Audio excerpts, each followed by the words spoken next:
Let's get it. Is Bitcoin going lower? No one knows for sure. In my last video, I mentioned that I would talk about this in my next video. So here we are. Let's chat about it. Let's go.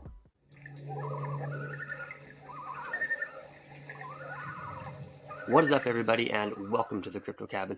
My name is Tom, and in today's video, we're going to be discussing the possibility of Bitcoin going lower, and if it does, where could we potentially bottom out? If you're new to the channel, please scroll on down, leave this video a thumbs up, hit that subscribe button, click that little notification bell, and select all so you get notified for when I post these new videos and updates. So without any further ado, let's jump right in here. So in my last video, I mentioned that we could potentially be closing the month. We'll need to see for the next couple days where we could potentially be closing below this 50-month moving average. And if we do, it doesn't look good because we've never closed below this line here, this orange line, which is the 50-month moving average, like I said. Never closed below it. If we do, what are the next targets? So I like to look at the 50-month, or the monthly chart, sorry. It's the longest time frame, and I think it's easiest to pick out some price targets that we could potentially hit. So the first target I would have said that we could hit would have been right around this mark here, which was the top of the last cycle, 19,800. We've already hit that. So then what's next? The top of the next wick, right?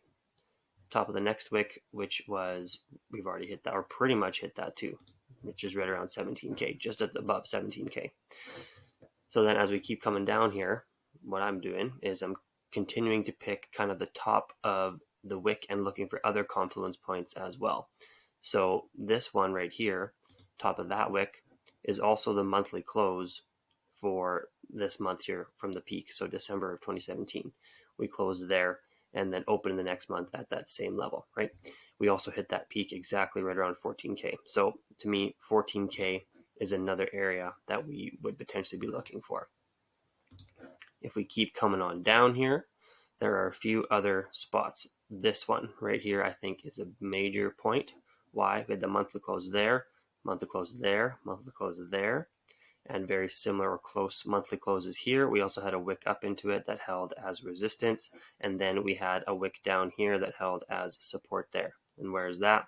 Right at around 10K. The next point below that, which I do not think we're going to get to, but could potentially, this would be my worst case scenario, is right here. So lots of times it held as support 1, 2, 3, 4, 5, 6, 7, 8, 9, 10, 11, potentially, like you could argue that. So like 12-ish times, between 10 and 12 times, this area held as support at right around 6,300. So these are kind of the next levels that I would look for if we do close the month below here. Obviously, with all the bearishness sentiment out there in the world, we could continue going down that much lower. So 10K lines up quite a bit with just this horizontal support and resistance. It would also be basically exactly the 85% drawdown that we have seen before. So I know a lot of people have been calling for 10K simply because of that 85% drawdown that we have seen in previous bear markets. This is also pointing to a very solid horizontal line of support and resistance when we look at from the monthly chart. So this is going to be an area to watch out for. Like I said, if we close below this 50-month moving average, this is an area that I'm looking out for sure, as well as 14K. This is also why I mentioned dollar cost averaging, not going all in right now, just because we are below that 200-week moving average, which is historically a good time to buy, obviously. But we want to be dollar cost averaging. In my opinion, this is what I'm doing. You do you. But that is why I'm dollar cost averaging and not like going all in at this point in time, because we can always go lower. There's a lot of bearishness sentiment out there.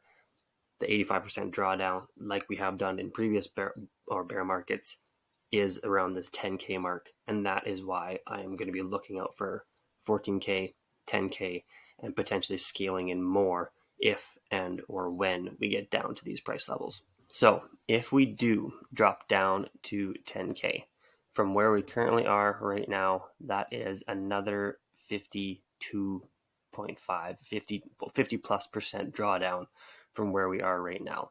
Not saying this is going to happen for sure. Obviously, nobody knows, but be prepared.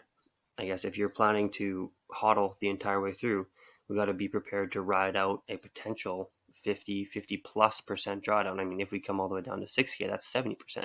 I can't see us coming down to 6K, but 10K seems a lot more likely to me, or more realistic than 6K.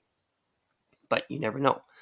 So that 50% drawdown, you need to be prepared to either hodl through that or maintain your conviction and continue to dollar cost average like I plan to do for the next couple years. Really, it can be an extended period of time. So next 1 to 2 years, if the previous bull run was 2021, one before that was 2017, next one likely, if the 4-year cycles continue, is 2025. So we could be in this until 2024.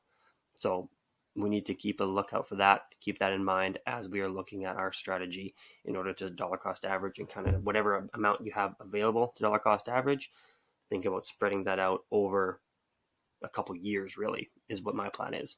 And if Bitcoin is going to drop about 50%, altcoins are more than likely going to bleed a little bit more than that.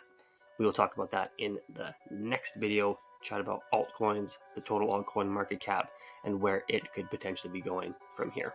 So that's it for today, team. Thank you so much for watching. If you got some value out of this video, please scroll on down, give this video a thumbs up, hit that subscribe button, click the little notification bell, and select all so you get notified for when I post these new videos. I appreciate each and every single one of you. See you next time on the next episode from the Crypto Cabin.